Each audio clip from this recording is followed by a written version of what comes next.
Quand des petites filles apparaissent dans des publicités maquillées à outrance et dans des poses suggestives, on appelle cela l'hypersexualisation des enfants. Un phénomène encore naissant en France, mais pour la sénatrice Chantal Joanneau, auteure d'un rapport sur le sujet, il est temps d'agir.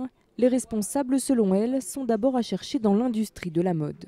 C'est un ensemble de choses qui font que, voilà, et sur les matières, et sur les couleurs, et sur le fait que vous avez aujourd'hui des sous-vêtements qui sont des soutiens-gorge ampliformes, sur les talons pour les petites filles, sur les chaussures.